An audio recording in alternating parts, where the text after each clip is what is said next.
शेतकरी बांधवांनो लक्ष द्या। पीएम किसान व नमो शेतकरी या दोन्ही योजनांचे हप्ते एकत्र येणार का?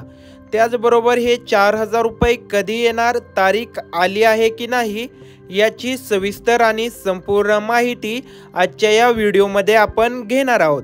त्यासाठी हा व्हिडिओ शेवटपर्यंत पहा। चॅनलवर नवीन असाल तर लगेच चॅनलला सबस्क्राइब करून ठेवा, कारण यापुढील जे येणारे अपडेट्स आहेत ते देखील तुमच्यापर्यंत पोहोचत राहतील। तर यामध्ये आता बऱ्याचशा चॅनलच्या माध्यमातून खोट्या बातम्या पसरवण्यात येत आहेत, परंतु यामागची सत्यता काय आहे ते आपण जाणून घेणार आहोत। तर या ठिकाणी आता 2 हप्ते कोणाला मिळणार? ज्या शेतकरी बांधवांची KYC पूर्ण आहे अशाच शेतकरी बांधवांच्या खात्यामध्ये हे 2 हप्ते वितरित केले जाणार आहेत। त्याचबरोबर शेतकरी बांधवांनो, तुमचे लँड सीडिंग असणे देखील तेवढेच गरजेचे आहे। लँड सीडिंग असेल तरच तुम्हाला पीएम किसान व नमो शेतकरी या दोन्ही योजनांचा लाभ घेता येईल। लँड सीडिंग करणे अतिशय महत्त्वाचे आहे, तरच या योजनेचा लाभ घेता येतो।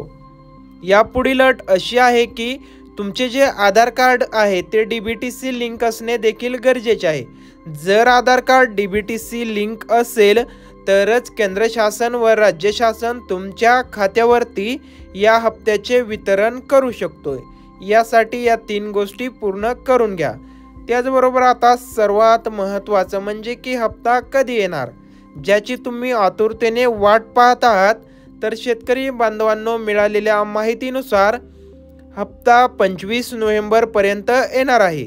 यामध्ये 2 हप्त्यांचा समावेश असून आता हप्त्याला विलंब होत आहे, कारण आपल्या राज्यामध्ये देखील आता स्थानिक स्वराज्य संस्थांच्या निवडणुका लागणार असून आचारसंहिता देखील लागणार आहे। परंतु या आचारसंहितेपूर्वी राज्य शासन व केंद्र शासन शेतकरी हिताचा निर्णय घेणार असून या निर्णयाअंतर्गत हे दोन्ही हप्ते शेतकरी बांधवांच्या DBT लिंक खात्यामध्ये वितरित केले जातील अशी शक्यता आहे। माहिती आवडली असेल तर व्हिडिओला लाईक करा आणि हा व्हिडिओ शेतकऱ्यांपर्यंत शेअर करा।